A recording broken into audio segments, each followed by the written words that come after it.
Surrogate mother, क्या था आबिदा का फैसला। आबिदा अपनी गरीबी से काफ़ी परेशान थी।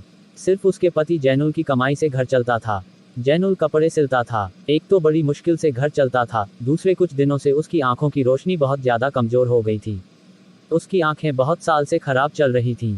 आबिदा जैनुल की आंखों की कम होती रोशनी और घटती ताकत से बहुत परेशान थी।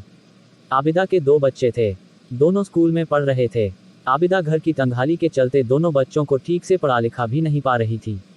आबिदा सोच रही थी कि अगर जैनुल की आंखों का ऑपरेशन हो जाए तो आंख की रोशनी भी ठीक हो जाएगी और वह काम भी ज़्यादा करने लगेगा, मगर इसके लिए पैसे नहीं थे। आंख का ऑपरेशन कराने में कम से 50,000 रुपये लगेंगे।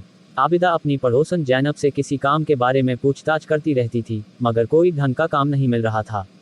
एक दिन पड़ोसन जैनब ने आबिदा को सैरोगेट मदर के बारे में बताया।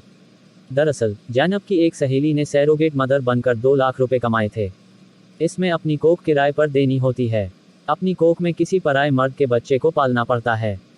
पड़ोसन जैनब की इस बात का असर आबिदा पर हुआ था। उसने भी सैरोगेट मदर बनने की ठान ली थी। इधर जैनुल की तबीयत और खराब रहने लगी थी। आबिदा को भी पड़ोसन जैनब ने सैरोगेट मदर बनने के लिए और ज़्यादा उकसाया। आबिदा ने कहा, इसके लिए मुझे इजाज़त नहीं मिल पाएगी। जैनब ने पति से पूछने को कहा। आबिदा ने सैरोगेट मदर बनने की बात अपने पति को बताई। यह सुनते ही वह भड़क गया, कोई ज़रूरत नहीं है यह सब करने की। जैसे भी होगा, मैं घर चला लूँगा।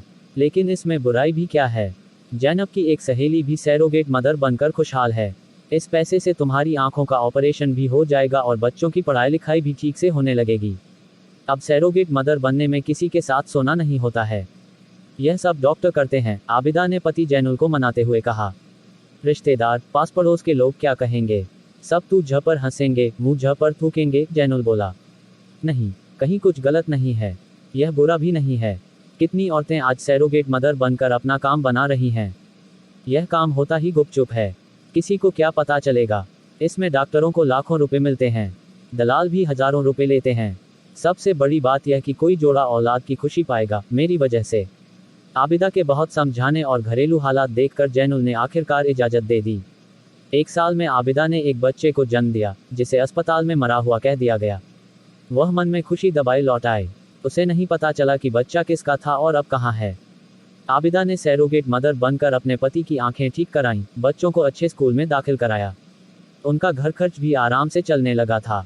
कुछ दिन बाद लड्डू खिलाते हुए आबिदा ने जैनुल से कहा, लो मुंह मीठा करो। किस लिए? जैनुल ने पूछा। मैं आपके बच्चे की मां बनने जा रही हूँ, किसी दूसरे के बच्चे की नहीं। जैनुल की खुशी इस बार